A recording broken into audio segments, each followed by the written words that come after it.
Good morning, g'day, and hello, and welcome. Something a little bit different today. I've gone to the North Adelaide golf course. I'll go and have a bit of a game, 9 holes, and do a bit of filming. There's some good views of the city. Haven't been here for a while. It'll be interesting to see what the course is like. I think I've had to park about at least a mile or so from the pro shop. Bit of a trek down there, so I hope I can get a game. We'll see how we go. Rush, rush, rush, rush, rush, rush. Okay, been at the pro shop, paid my nearly $40 to play 9 holes and a pull cart. Already played the first, walking to the second tee. Made a par, hit a good drive, hit a little sand iron through the back, chipped up close and knocked the putt in for 4. Nice start. First impressions after not being here for many years. Not bad. The greens look pretty firm. Course come a long way since I played here last. Surprised. I say like I haven't been here for a while. I came here in January with a friend of mine to watch a pro tournament, like a shootout thing. It only goes for a few hours. And they only play like 6 holes knockout. And the 6 holes that they prepared were magnificent. The greens looked pure, the fairways were just, really nice. So I thought I'd like to come back here and have a bit of a game and have a look around. So look, I'm not playing much, but this is actually a nice outing. Here goes the plane. So we're in the flight path of the airport. See the city behind us here. So this golf course is basically right in the middle of Adelaide, the city itself. Which is pretty unique, really. You don't often see that sort of thing, right? The city landscape, the high rises right in your face of a golf course. But I just walked into the pro shop too, and they're pretty well equipped in there. They've got coffees and food and plenty of equipment for sale. Good setup. So yeah, first impressions, pretty impressed. But we're going to have a tee shot now, so I better get ready.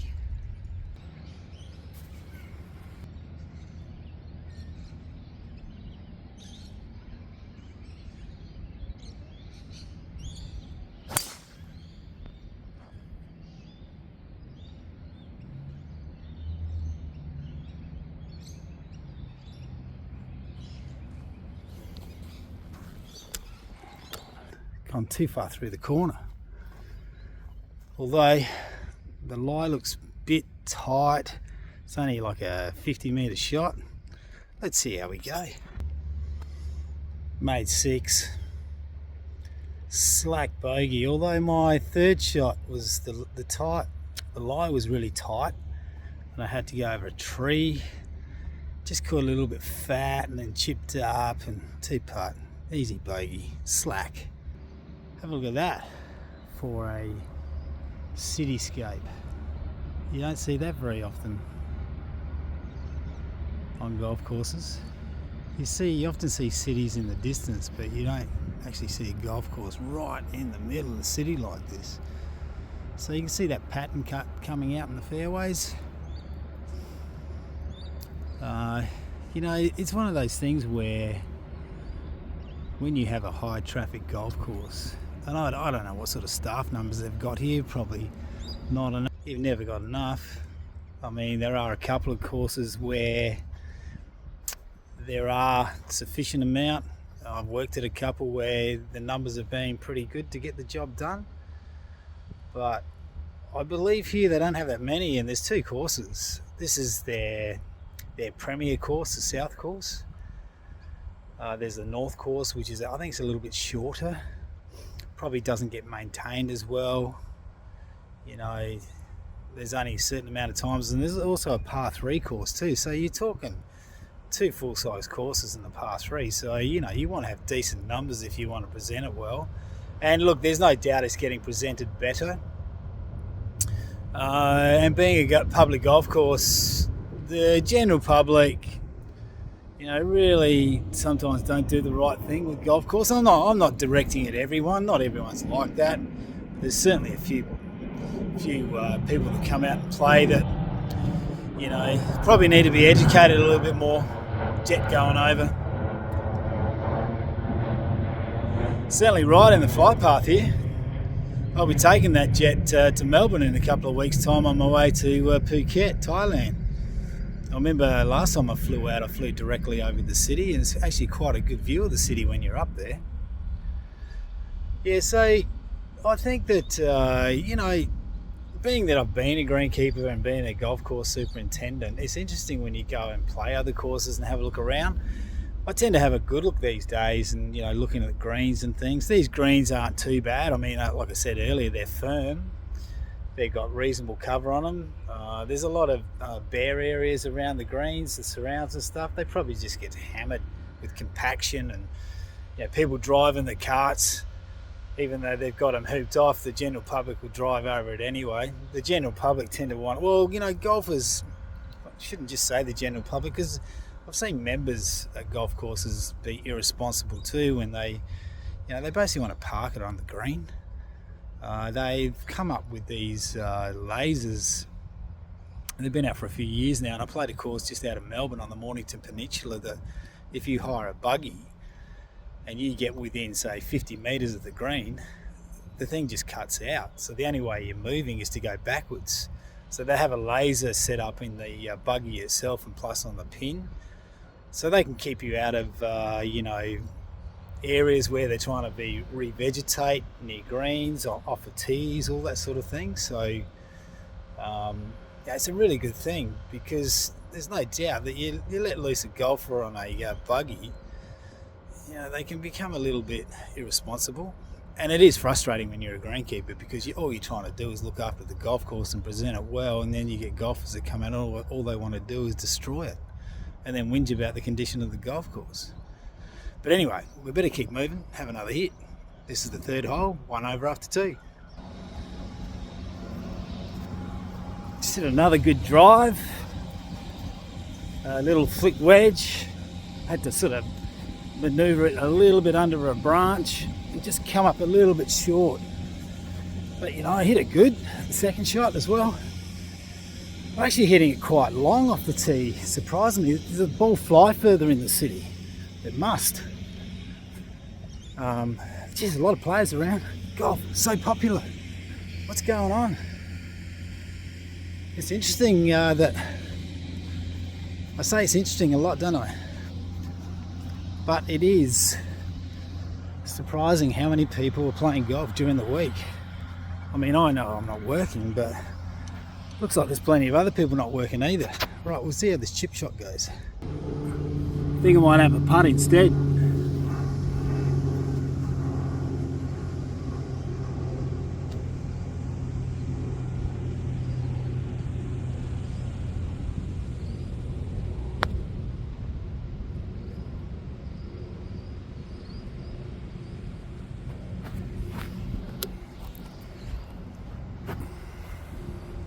Not too bad. I've never been people that have played with me over the years will tell you that. But, you know, not too bad. It's probably my missable length, but I hope it don't. I made it. Good putt for me, that length. So we're going par, bogey, par. So we're 1 over after 3. Haven't really done anything too wrong. Nothing too special. Just kept it in play. Look at that. Amazing. Amazing. This looks like a bit of a tricky hole. It's sort of sharp dog leg to the right. So you're going to have to hit a big power cut, or sort of hit something a bit shorter to the beginning of the corner. I've never been one to lay back. Lost me over the years, you know, going for it too much, not knowing when to pull back. But yeah, the idea of anyone that's thinking about becoming a greenkeeper, it's really not a bad job. Like they're early starts, but you get home early. You know, that's what they say: early starts, early home. But you know, you get tired, so you want to make sure that you're going to bed early. Otherwise, you just get worn out pretty quickly. You know, typical get out of bed is 2:30, 3:30 in the morning to get to work on time. and then you hit the ground running as soon as you get there. And you know, there's that, like I was saying, well, I'll set it in another video that I haven't put up yet, but basically I used to do a lot of travelling, you know, 50, 60 Ks to work out in the country, and so you're getting out of bed early in the morning and you're sort of half asleep, and you got to be alert at that time of day when you're out on the road. There's lots of kangaroos and stuff, so you know, it can be taxing, but it is a really good job. So anyone out there that's thinking about becoming a greenkeeper, it is actually a career, and you can travel the world as a greenkeeper, particularly if you're any good at it. To be a good greenkeeper, you just need to have a lot of pride in everything that you do and be reliable. I better have another hit. Nailed it. I went for a big fade and I've hit it straight over the top of the trees, but it's ended up perfect. I'm actually a bit warm. This jumper's going to have to come off. Bit warm, bit keen, nice day. Tell you what, the journey here to get here was a bit radical. The roads were busy, and I've had to park the car. Oh, it's at least like a 10-15 minute walk to the pro shop. So, you know, they need to get that better sorted out if they're going to get busier and busier. You know, it's been like this for years, but having to park that far away from the pro shop, that's ridiculous. Absolutely ridiculous. It's not like there's no area here to turn into car park. Yeah, so this drive has been perfect. About time I made a birdie, I think. Maybe an eagle. Hold it from about, I reckon I'm probably 60 metres out from the green. That'd be nice to make it too. Can't see it happening though. The great Aussie flies. Summer's on the way. It's being a little bit friendly, this one too. I've worked in areas where the flies have been so bad. Australia can be terrible for flies in the summertime, particularly out in the outback. You know, I've been out in those areas. I've actually worked out in paddocks doing canola trials for a company named Bayer, and some of these paddocks have been near dairies, and unbelievable. I mean, you can't even talk. There's got to be like 300 flies around your mouth. It's disgusting and frustrating. It's hard to get your job done because you're forever flapping your hands around your face. I did wear a net once. It's not comfortable. Yeah, so flies are out and about already. So I might set this up. You can watch me hit a pitch shot in. Hopefully it'll be a good one. Okay, we're going to hit a little lob wedge. It's probably about 50 metres.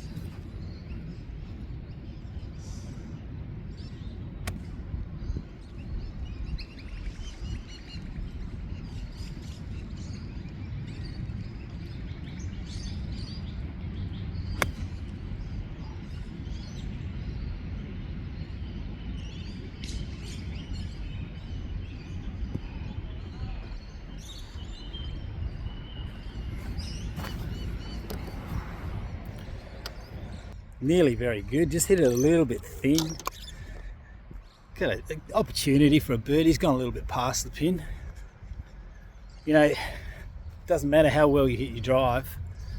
You know, when you got, you know, wedges are your scoring shot sort of thing, with John Daly saying that on the circuit, you know, you'll have commentators talk about, and you have spectators talk about the booming drive that player hit, but you don't often hear about the fantastic wedge shot that won in the tournament. That's definitely the case. It doesn't matter. You can hit it good all day and hit it long, and you know, you're not that far out from the greens. You've got to be a great wedge player. You've got to be a good putter. You get those three aspects of your game going, and you're three quarters of the way there. Then it's just mental. The short game is, well, it's not overlooked and it's not underrated, of course, because everyone knows that you've got to have a good short game. But growing up, if if you're thinking about taking up the game, or you're playing the game and you want to improve, you haven't been playing for very long, hit lots of wedges. Learn how to hit wedges. Learn how to manipulate your hands and become a shot maker through learning how to hit great shots with the wedge, because it'll benefit you in the long run. You make birdies by being a good wedge player. Right, we'll have a putt for birdie. Okay, so we're probably a little right to lefter, not too much in it, just pace.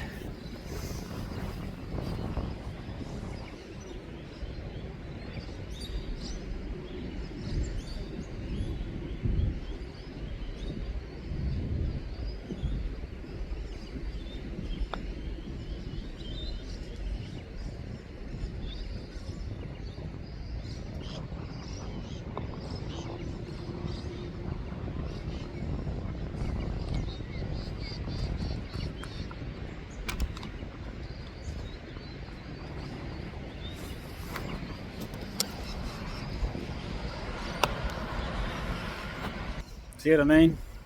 It wasn't even close. Just a crap putt, really. But they're the sort of putts I hit. I mean, I haven't been playing any golf at all, really. And when I have, all I've been doing is hitting a few balls at the driving range and stuff. Nowhere near a putting green or chipping green, which makes it difficult, like, because you come out here and it's the first putt you've had for 6-7 weeks, and you're expecting to hole it.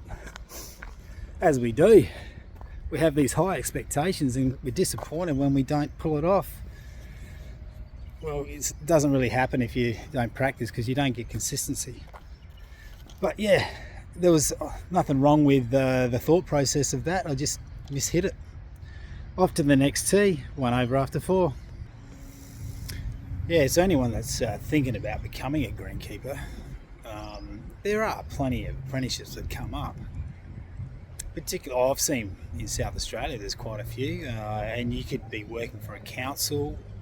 You normally get subbied out from an employment company into a host golf course, and you'll specialise in turf management. You'll probably do horticulture will be your certificate, but you'll specialise in turf management. So it'll give you a bit of a broad spectrum of what the industry is about, both horticulture and turf. And it also gives you the ammunition to go both ways, whether you want to stick to turf or go into horticulture. Jobs are starting, when you become qualified, jobs are starting to pay better now, particularly if you get on a council golf course. Just recently there was one down near where I live. As a qualified guy, they're looking at 76 grand a year. And that's without any responsibility. Rock up and do your job properly and get paid 76 grand a year. So that's a full-time position. You get, I think, 4 weeks holiday. But as I mentioned before, if you're thinking about doing something like that, the whole idea is you take pride in what you do. Golf courses is all about presentation, and you're always trying to shoot for the heights of high-end stuff.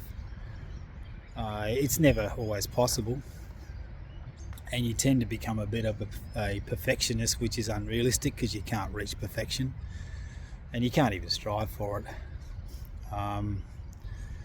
You can get bogged down. I went to an interesting seminar about perfection, and it sort of made me realise, because I always considered myself a bit of a perfectionist. Someone just hit a stray ball and yelled out 4. Well, that's good. Didn't hit me, which is even better.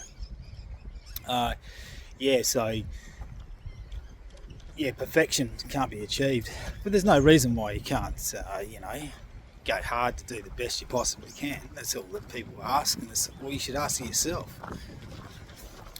Getting job satisfaction, that you're rocking up to a job and enjoying what you're doing and doing it well, I don't think you can beat that.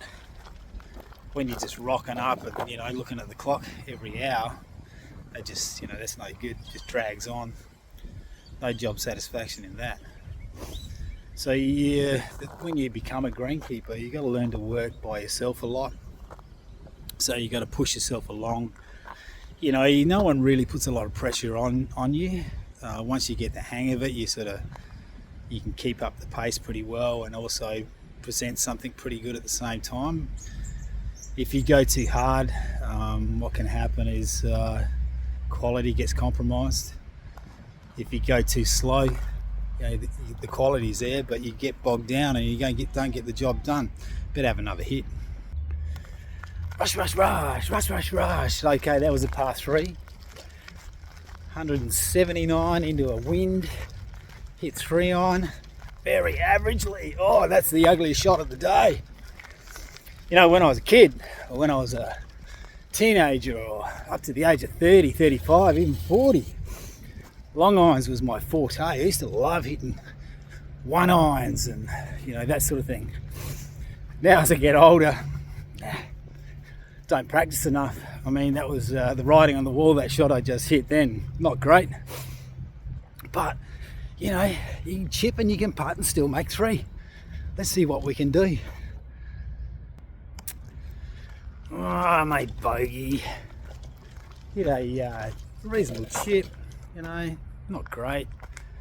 7-footer, little left to righter, just bruised the edge. Didn't drop, of course. They never do. Well, occasionally, but not often enough. So there's a bogey. 2 over after 5. 6 straight uphill par 3, a little flick. 111 metres. So we're looking at 100 metres straight uphill.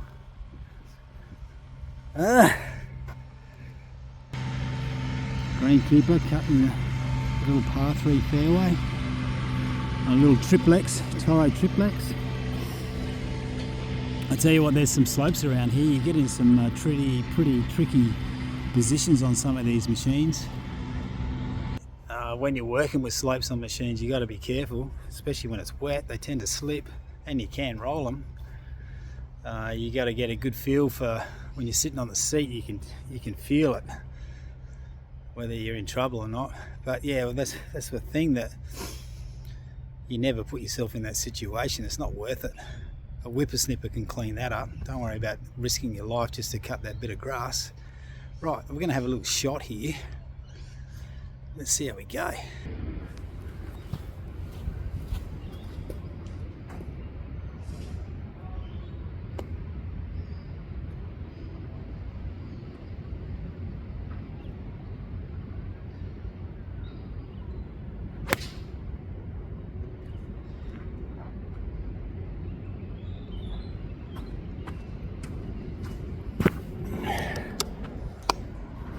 That was good. Okay, putt for birdie on the short par 3. Little right to lefter. Easy peasy.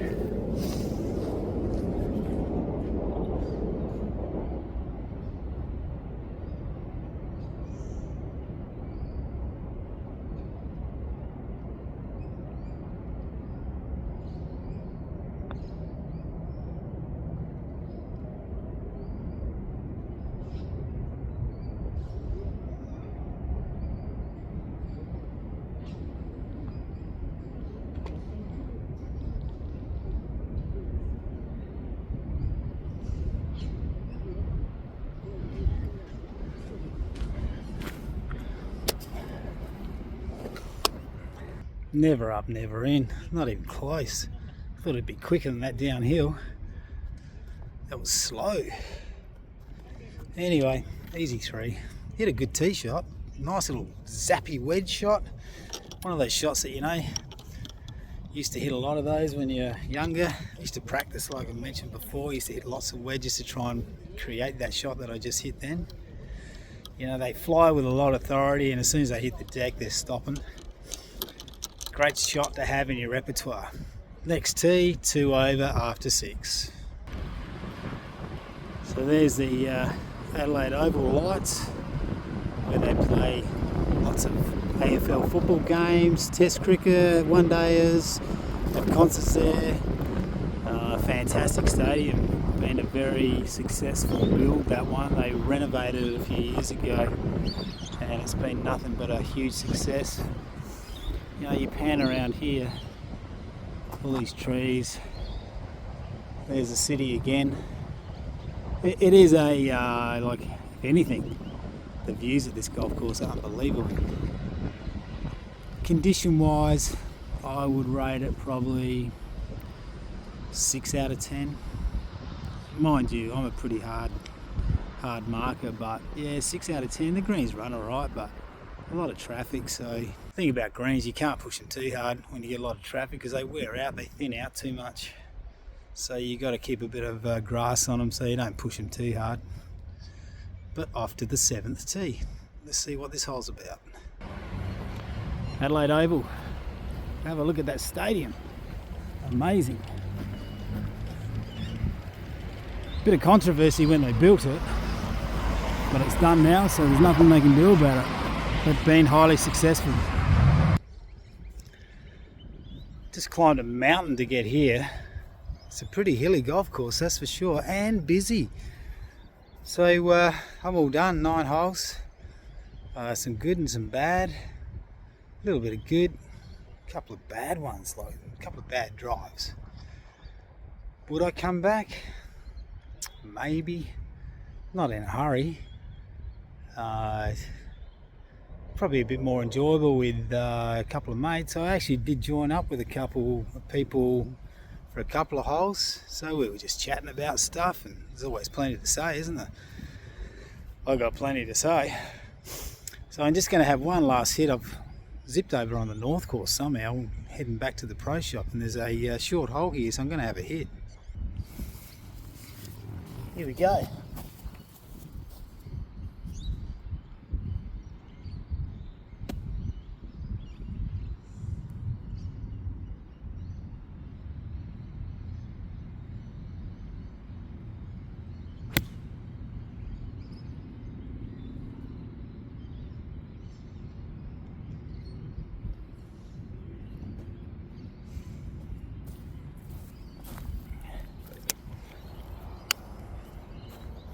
Back edge, bit hard. It's one of those things, isn't it? When you play a different golf course, you're not really sure how far it is, how hard it is to hit it. Plus, you know, not in great form. So yeah, North Adelaide golf course. Hard to get a park. Conditioning, as I say, about 6 out of 10, 6.5 maybe. Busy. You got to come into the city, and I live miles away from it. So is it attractive for me to come here again in the short term? No. Long term, maybe. But it is a spectacular view of the city.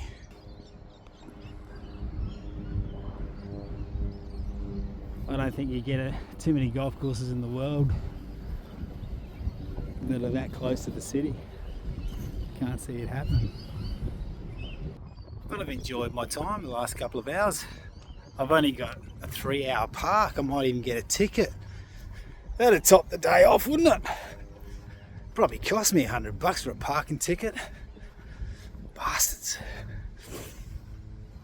When I was walking down here, walking past some of the houses, unbelievable houses, like colonial style, like kind of the sort that you think you'd see in Mississippi on those rich cotton farms. That kind of style. Must be worth millions around here in North Adelaide. Anyway, we'll see if we can hold this putt. Don't like my chances because I just don't hold putts, but here we go.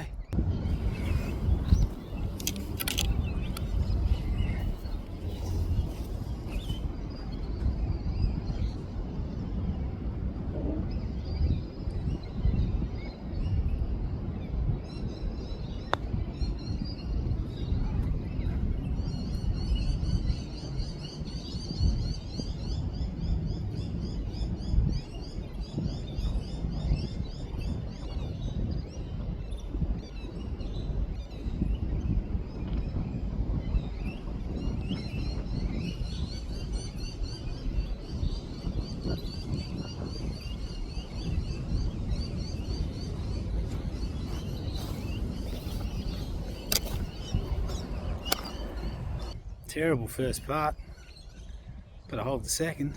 Easy 3. So that's my time, North Adelaide Golf Club. Go and give this buggy back, have a bit of a chat, see what's going on. On this view of the city, there's the rooftop, that white rooftop of Adelaide Oval. And track up the hill back to my car, and I haven't got a ticket. So I'm going to call the end of the vlog here. I hope you enjoyed it, something a little bit different to what we've been doing so far. And take care of yourself until next time. Bye bye for now.